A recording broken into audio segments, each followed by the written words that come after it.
The Bible says, can two walk together except they be agreed? The Message translation says, do two people walk hand in hand if they aren't going to the same place? The Amplified Version says, do two walk together except they make an appointment and have agreed?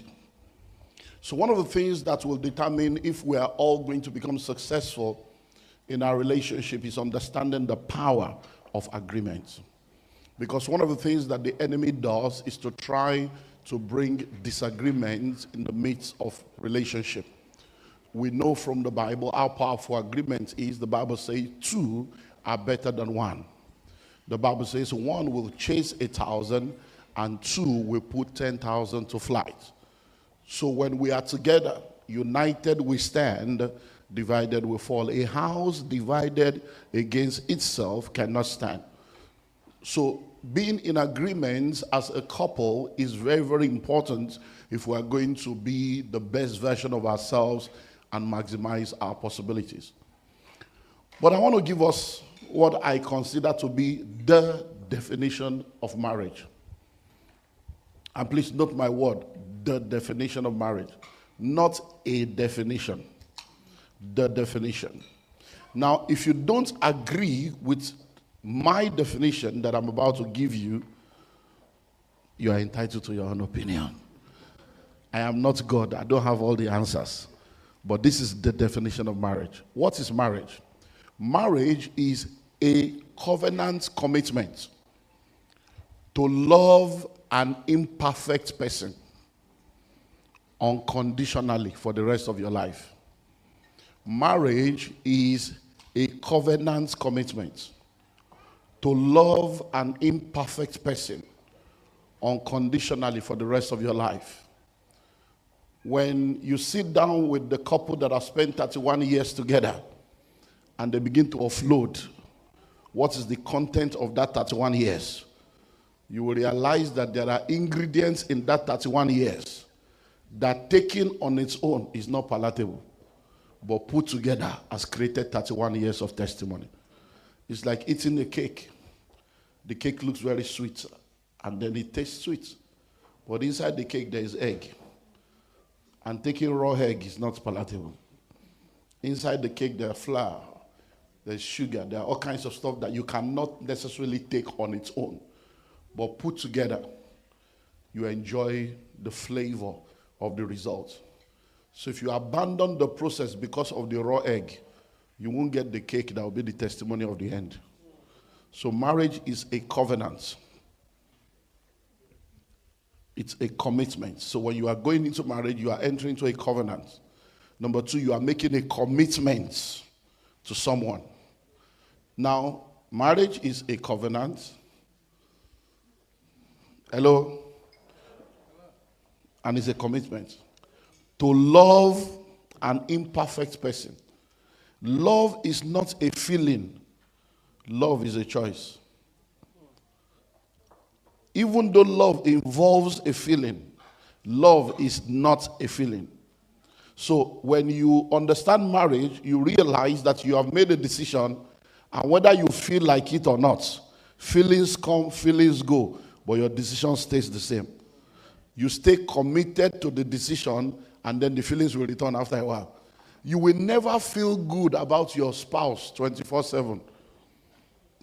Even the children you give birth to, sometimes say, please, can you guys just give me space and go to your room now or leave me? You love them, but you just want to be on your own.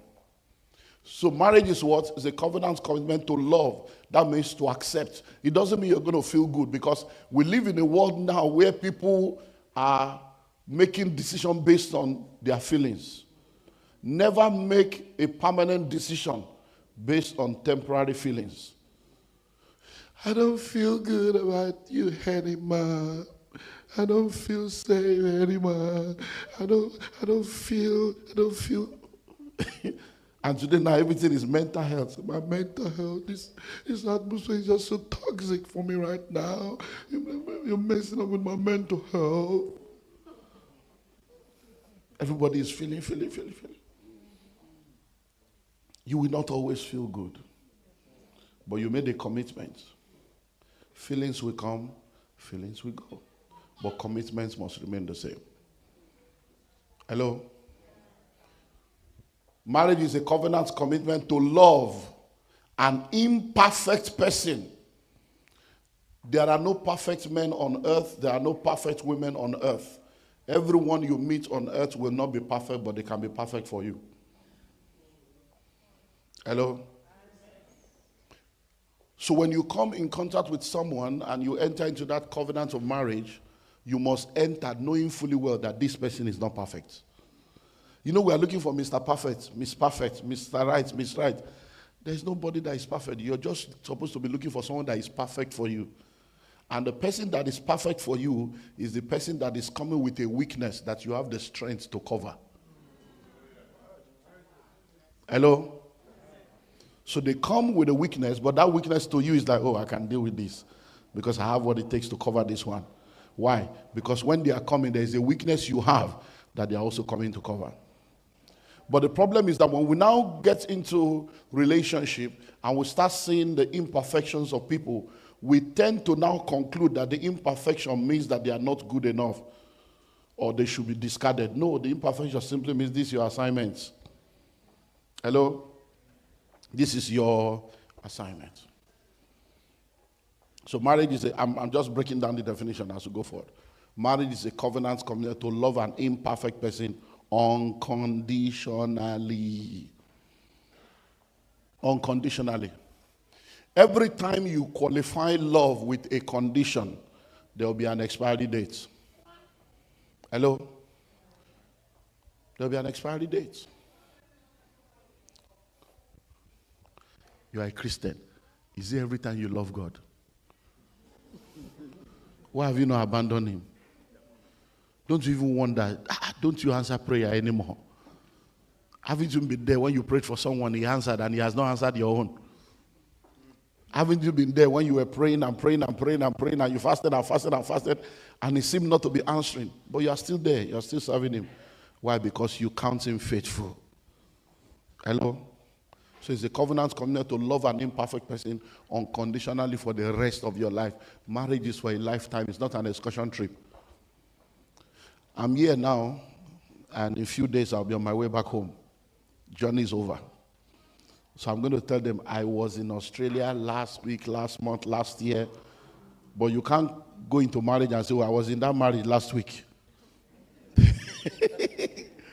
Hello? So once we understand this definition, it will help us